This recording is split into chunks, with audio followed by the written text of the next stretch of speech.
La Bible en un an, la 26e journée, le livre de l'Exode, chapitre 2, verset 1 au chapitre 3, verset 22, le livre des Psaumes, chapitre 22, verset 1 à 19, le livre des Proverbes, chapitre 4, versets 1 et 2, l'évangile de Marc, chapitre 16, versets 1 à 20.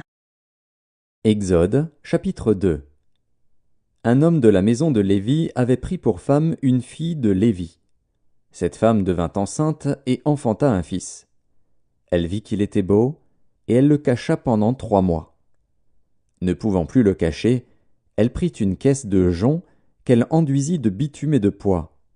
Elle y mit l'enfant, et le déposa parmi les roseaux, sur le bord du fleuve. La sœur de l'enfant se tint à quelque distance, pour savoir ce qui lui arriverait. La fille de Pharaon descendit au fleuve pour se baigner, et ses compagnes se promenèrent le long du fleuve. Elle aperçut la caisse au milieu des roseaux, et elle envoya sa servante pour la prendre. Elle l'ouvrit, et vit l'enfant. C'était un petit garçon qui pleurait. Elle en eut pitié, et elle dit, « C'est un enfant des Hébreux. » Alors la sœur de l'enfant dit à la fille de Pharaon, « Veux-tu que j'aille te chercher une nourrice parmi les femmes des Hébreux pour allaiter cet enfant ?» « Va, » lui répondit la fille de Pharaon. Et la jeune fille alla chercher la mère de l'enfant. La fille de Pharaon lui dit, « Emporte cet enfant, et allaite-le-moi, je te donnerai ton salaire. » La femme prit l'enfant, et l'allaita. Quand il eut grandi, elle l'amena à la fille de Pharaon, et il fut pour elle comme un fils. Elle lui donna le nom de Moïse, car, dit-elle, je l'ai retiré des eaux. En ce temps-là, Moïse, devenu grand, se rendit vers ses frères, et fut témoin de leurs pénibles travaux. Il vit un Égyptien qui frappait un Hébreu d'entre ses frères. Il regarda de côté et d'autre, et, voyant qu'il n'y avait personne, il tua l'Égyptien et le cacha dans le sable. Il sortit le jour suivant, et voici, 2 Hébreux se querellaient. Il dit à celui qui avait tort, « Pourquoi frappes-tu ton prochain ?» Et cet homme répondit, « Qui t'a établi chef et juge sur nous? Penses-tu me tuer, comme tu as tué l'Égyptien ?» Moïse eut peur, et dit, « Certainement la chose est connue. » Pharaon apprit ce qui s'était passé, et il cherchait à faire mourir Moïse. Mais Moïse s'enfuit de devant Pharaon, et il se retira dans le pays de Madian, où il s'arrêta près d'un puits. Le sacrificateur de Madian avait 7 filles. Elles vinrent puiser de l'eau, et elles remplirent les auges pour abreuver le troupeau de leur père. Les bergers arrivèrent, et les chassèrent. Alors Moïse se leva, prit leur défense, et fit boire leur troupeau. Quand elles furent de retour auprès de Réuel, leur père, il dit, « Pourquoi revenez-vous si tôt aujourd'hui ?» Elles répondirent, « Un Égyptien nous a délivrés de la main des bergers, et même il nous a puisé de l'eau, et a fait boire le troupeau. » Et il dit à ses filles, « Où est-il? Pourquoi avez-vous laissé cet homme? Appelez-le, pour qu'il prenne quelque nourriture. » Moïse se décida à demeurer chez cet homme, qui lui donna pour femme Séphora, sa fille. Elle enfanta un fils, qu'il appela du nom de Guershom, car, dit-il, j'habite un pays étranger. Longtemps après, le roi d'Égypte mourut, et les enfants d'Israël gémissaient encore sous la servitude et poussaient des cris. Ces cris, que leur arrachait la servitude, montèrent jusqu'à Dieu. Dieu entendit leurs gémissements et se souvint de son alliance avec Abraham, Isaac et Jacob. Dieu regarda les enfants d'Israël, et il en eut compassion. Exode, chapitre 3. Moïse faisait paître le troupeau de Jéthro, son beau-père, sacrificateur de Madian. Et il mena le troupeau derrière le désert, et vint à la montagne de Dieu, à Horeb. L'ange de l'Éternel lui apparut dans une flamme de feu, au milieu d'un buisson. Moïse regarda, et voici, le buisson était tout en feu, et le buisson ne se consumait point. Moïse dit, « Je veux me détourner pour voir quelle est cette grande vision, et pourquoi le buisson ne se consume point. » L'Éternel vit qu'il se détournait pour voir. Et Dieu l'appela du milieu du buisson, et dit, « Moïse, Moïse !» Et il répondit, « Me voici. » Dieu dit, « N'approche pas d'ici. Ôte tes souliers de tes pieds, car le lieu sur lequel tu te tiens est une terre sainte. » Et il ajouta, « Je suis le Dieu de ton père, le Dieu d'Abraham, le Dieu d'Isaac et le Dieu de Jacob. » Moïse se cacha le visage, car il craignait de regarder Dieu. L'Éternel dit, « J'ai vu la souffrance de mon peuple qui est en Égypte, et j'ai entendu les cris que lui font pousser ses oppresseurs, car je connais ses douleurs. Je suis descendu pour le délivrer de la main des Égyptiens, et pour le faire monter de ce pays dans un bon et vaste pays, dans un pays où coule le lait et le miel, dans les lieux qu'habitent les Cananéens, les Hétiens, les Amoréens, les Phéréziens, les Héviens et les Jébusiens. Voici, les cris d'Israël sont venus jusqu'à moi, et j'ai vu l'oppression que leur font souffrir les Égyptiens. Maintenant, va, je t'enverrai auprès de Pharaon, et tu feras sortir d'Égypte mon peuple, les enfants d'Israël. » Moïse dit à Dieu, « Qui suis-je pour aller vers Pharaon et pour faire sortir d'Égypte les enfants d'Israël ?» Dieu dit, « Je serai avec toi, et ceci sera pour toi le signe que c'est moi qui t'envoie.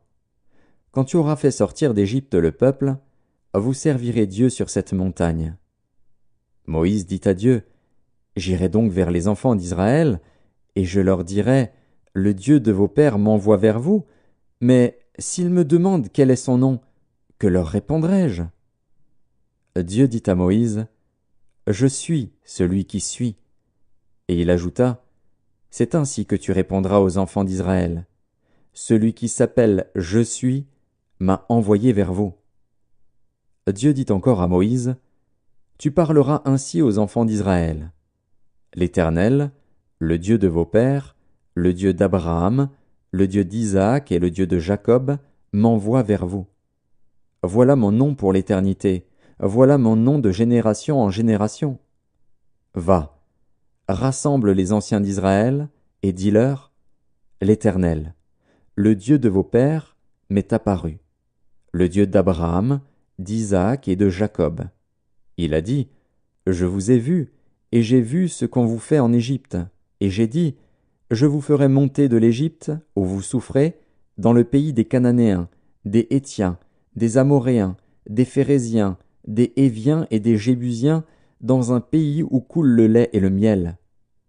Ils écouteront ta voix, et tu iras, toi et les anciens d'Israël, auprès du roi d'Égypte, et vous lui direz, l'Éternel, le Dieu des Hébreux, nous est apparu. Permets-nous de faire 3 journées de marche dans le désert, pour offrir des sacrifices à l'Éternel, notre Dieu. Je sais que le roi d'Égypte ne vous laissera point aller, si ce n'est par une main puissante. J'étendrai ma main, et je frapperai l'Égypte par toutes sortes de prodiges que je ferai au milieu d'elle. Après quoi, il vous laissera aller. Je ferai même trouver grâce à ce peuple aux yeux des Égyptiens, et quand vous partirez, vous ne partirez point à vide. Chaque femme demandera à sa voisine et à celle qui demeure dans sa maison des vases d'argent, des vases d'or et des vêtements que vous mettrez sur vos fils et vos filles, et vous dépouillerez les Égyptiens. Psaume 22.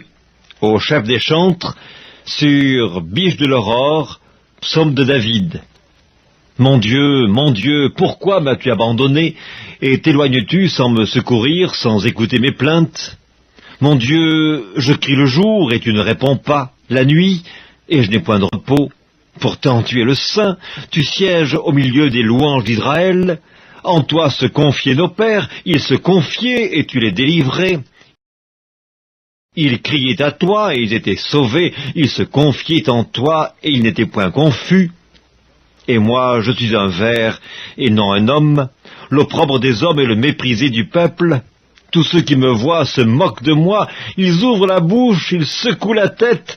Recommande-toi à l'Éternel, l'Éternel le sauvera, il le délivrera, puisqu'il l'aime. Oui, tu m'as fait sortir du sein maternel, tu m'as mis en sûreté sur les mamelles de ma mère. Dès le sein maternel, j'ai été sous ta garde, dès le ventre de ma mère, tu as été mon Dieu. Ne t'éloigne pas de moi quand la détresse est proche, quand personne ne vient à mon secours.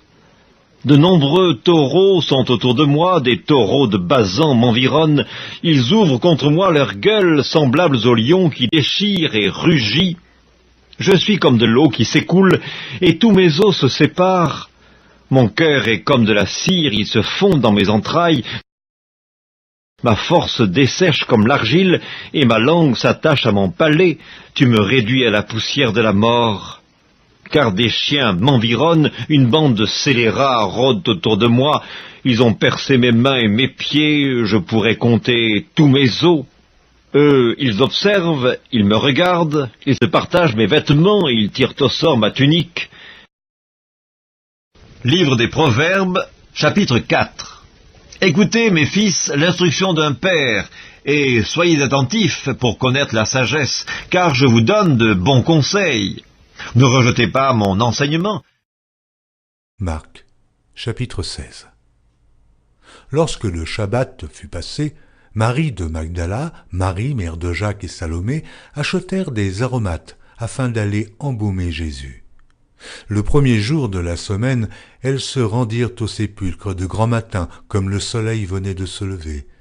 Elles disaient entre elles, « Mais qui nous roulera la pierre loin de l'entrée du sépulcre ?» Et, levant les yeux, elles aperçurent que la pierre, qui était très grande, avait été roulée. Elles entrèrent dans le sépulcre, virent un jeune homme assis à droite vêtu d'une robe blanche, et elles furent épouvantées. Il leur dit, « Ne vous épouvantez pas, vous cherchez Jésus de Nazareth, qui a été crucifié. Il est ressuscité. Il n'est point ici. Voici le lieu où on l'avait mis. Mais allez dire à ses disciples et à Pierre qu'il vous précède en Galilée. C'est là que vous le verrez, comme il vous l'a dit. » Elles sortirent du sépulcre et s'enfuirent. La peur et le trouble les avaient saisies. Et elles ne dirent rien à personne à cause de leur effroi. Jésus, étant ressuscité le matin du premier jour de la semaine, apparut d'abord à Marie de Magdala, de laquelle il avait chassé 7 démons. Elle alla emporter la nouvelle à ceux qui avaient été avec lui et qui s'affligeaient et pleuraient. Quand ils entendirent qu'il vivait et qu'elle l'avait vu, ils ne le crurent point. Après cela, il apparut sous une autre forme à 2 d'entre eux qui étaient en chemin pour aller à la campagne. Ils revinrent l'annoncer aux autres, qui ne les crurent pas non plus. Enfin, il apparut aux 11, pendant qu'ils étaient à table, et il leur reprocha leur incrédulité et la dureté de leur cœur, parce qu'ils n'avaient pas cru ceux qui l'avaient vu ressusciter. Puis il leur dit, « Allez par tout le monde, et prêchez la bonne nouvelle à toute la création. Celui qui croira et qui sera baptisé sera sauvé, mais celui qui ne croira pas sera condamné. Voici les miracles qui accompagneront ceux qui auront cru. En mon nom, ils chasseront les démons. Ils parleront de nouvelles langues. Ils saisiront des serpents. S'ils boivent quelque breuvage mortel, ils ne leur feront point de mal. Ils imposeront les mains aux malades, et les malades seront guéris. » Le Seigneur, après leur avoir parlé, fut enlevé au ciel, et il s'assit à la droite de Dieu. Et ils s'en allèrent prêcher partout. Le Seigneur travaillait avec eux, et confirmait la parole par les miracles qui l'accompagnaient.